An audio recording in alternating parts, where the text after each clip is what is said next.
उसी के अनुसार उसको लेकर के जाते हैं कि फिर मेरा एक काम कर दो ना, कि क्या, कि मैं जानना चाहता हूं कि मेरी मृत्यु कब होगी और कैसे होगी।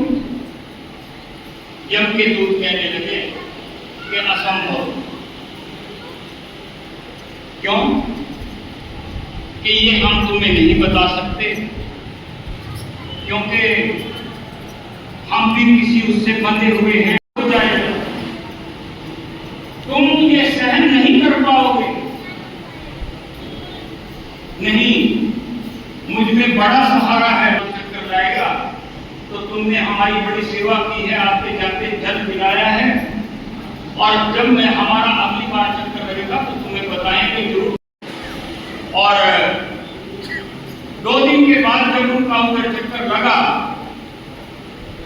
तो उस नौजवान ने फिर कहा कि दोस्त, जान करके आए मेरा हाल, कि अवश्य जान करके आए, परंतु अश्रु टपकने लगे कि तुम्हारा खाता तो ऐसा है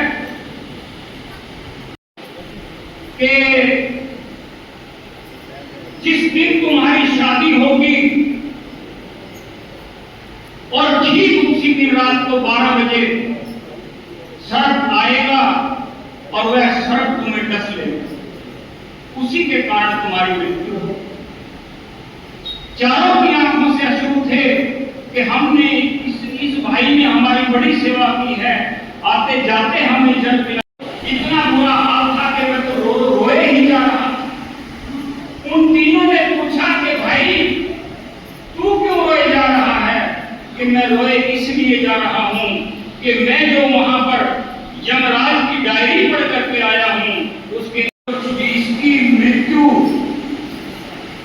सर्प के द्वारा होगी, वह सर्प भी मुझे ही मरना पड़ेगा।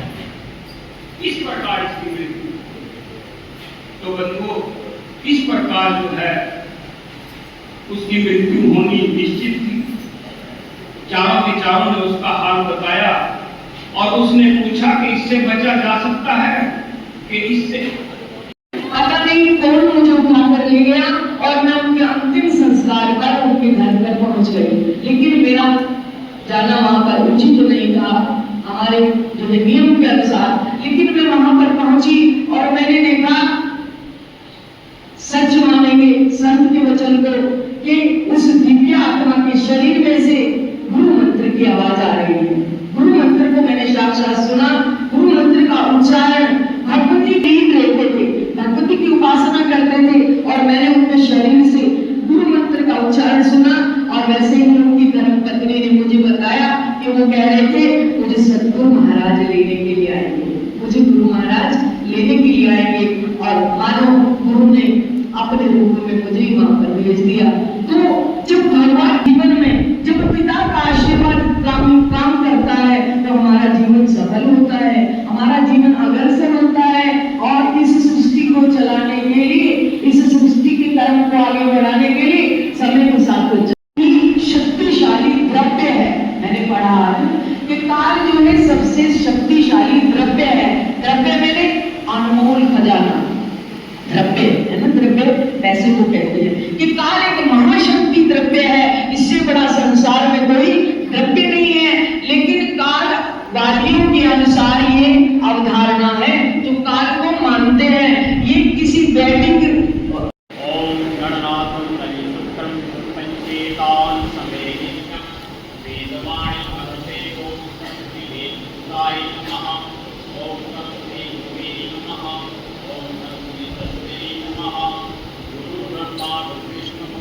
गुरुदेवो महेश्वरः गुरु साक्षात् ब्रह्म तस्मै श्री गुरुवे नमः। अखंड मंडलाकारं व्याप्तं येन चराचरं तत्पदं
कमलेनं योगी विद्यानिगम्यं वसुदेवेश्वरं वैभवं लोकेनाथं शङ्खचक्रं चक्रेटकुण्डलं सतीतवस्त्रं सरस्वेक्षणं सहारवक्त्रकौस्तुभ्यं नमामि विष्णुं शिरसा